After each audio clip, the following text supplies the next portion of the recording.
Friends, நம்ம இன்றைக்கி வெற்றிலை சாதம் எப்படி செய்யலான்னு பார்க்கலாம். இந்த வெற்றிலையில் நிறைய ஹெல்த் பெனிஃபிட்ஸ் இருக்குது. வெற்றிலையில் தேவையில்லாத நம்ம உடம்புல இருக்க இன்ஃப்ளமேஷன், அதாவது தேவையில்லாத வீக்கத்தை குறைக்கவும், நம்மளோட டைஜஷன், நம்மளுக்கு அஜீரணமாக இருக்கும்போது இந்த வெற்றிலை சாப்பிடும் போதும் நல்ல டைஜஷன் கொடுக்கும், ஜீரணத்து சக்தியை கொடுக்குற தன்மையை கொண்டது. இது லஞ்ச் பாக்ஸ் ரெசிபிக்கோ இல்லைன்னா ஆஃபீஸ் லஞ்ச் பாக்ஸ் ரெசிபிக்கோ கிட்ஸ் லஞ்ச் பாக்ஸ் ரெசிபிக்கோ ரொம்ப ஹெல்ப்ஃபுல்லாக இருக்கும். நீங்கள் இந்த வெற்றிலையோட ஃப்ளேவர் எப்படி இருக்கும்னு நீங்கள் யோசிக்க தேவையில்ல, நல்லாவே இருக்கும். நீங்கள் இந்த ரெசிபியை ட்ரை பண்ணி பாருங்கள். வாங்க எப்படி செய்யலான்னு பார்க்கலாம். நம்ம வெற்றிலையில் இன்றைக்கி ஒரு சாதம் செய்ய போகிறோம். இந்த வெதருக்கு கோல்டு காஃப் இருக்கவங்களுக்கு ரொம்ப ஹெல்ப்ஃபுல்லாக இருக்கும். இதோட ஃப்ளேவர் எப்படி இருக்கும்னு நீங்கள் கவலைப்படாதீங்க, ரொம்ப நல்லாவே இருக்கும். ஒரு 2 பேருக்கு 3 வெத்தலை இருந்தாலே போதும், அதிகமாக போட தேவையில்ல.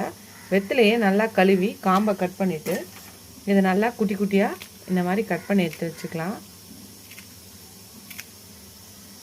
இந்த மாதிரி நல்லா தூளாக கட் பண்ணி வச்சுக்கலாம்.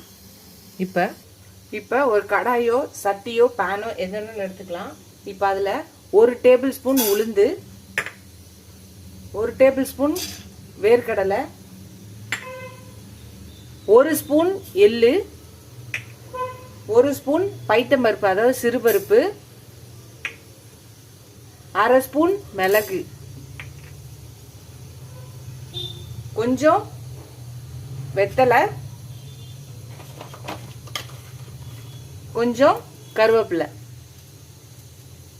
இப்போ இது எல்லாத்தையும் நல்லா வறுத்து எடுத்துக்கலாம். நல்லா வாசனை செவந்து வரணும், அது வரையும் நம்ம வறுத்துக்கலாம். இப்போ நல்லா வாசனை செவந்துருச்சு. இப்போ இதை ஆனோன்னு மிக்சி ஜாரில் போட்டு தூள் பண்ணி எடுத்துகிட்டு வந்துடலாம். குறைன்னு தூள் பண்ணணும், தண்ணி ஊற்றக்கூடாது.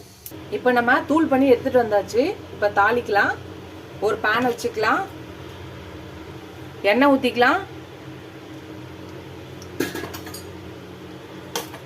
இப்போ கடுகு, உளுந்து, கடலைப்பருப்பு, கொஞ்சோண்டு சீரகம், எல்லாம் ஒரு 1/2 ஸ்பூன் போட்டுக்கலாம்.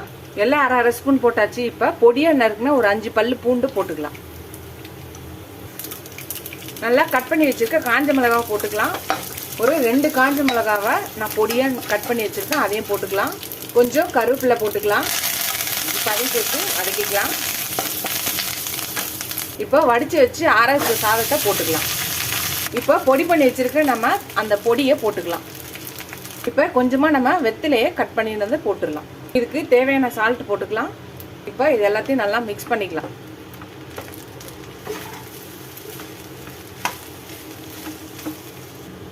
அவ்வளோதான், நம்மளோட வெற்றிலை சாதம் ரெடி ஆயிடுச்சு. இது ரொம்ப ஹெல்ப்ஃபுல்லாக இருக்கும். லஞ்ச் பாக்ஸ் ரெசிபிக்கும் சரி, ஹெல்த்துக்கும் சரி ரொம்ப ஹெல்ப்ஃபுல்லாக இருக்கும். நீங்களே இந்த வெற்றிலை சாதத்தை ட்ரை பண்ணி பாருங்கள். ட்ரை பண்ணி பார்த்துட்டு எப்படி இருக்குன்னு சொல்லுங்கள். சப்போஸ் உங்களுக்கு இந்த டைமில் உப்பு கம்மியானுச்சுன்னா உப்பு போட்டு கலந்து எடுத்துட்டிங்கன்னா நம்மளோட வெற்றிலை சாதம் ரெடி ஆகிடும். இந்த ரெசிபி ட்ரை பண்ணி பார்த்துட்டு எப்படி இருக்குன்னு சொல்லுங்கள். ஃபஸ்ட் டைம் என் சேனலை பார்க்குறவங்க சப்ஸ்கிரைப் பண்ணிட்டு பாருங்கள், ஃபுல் வீடியோ பாருங்கள். இதோட அடுத்த வீடியோவில் அடுத்த ரெசிபியில் பார்க்கலாம். Tata bye friends.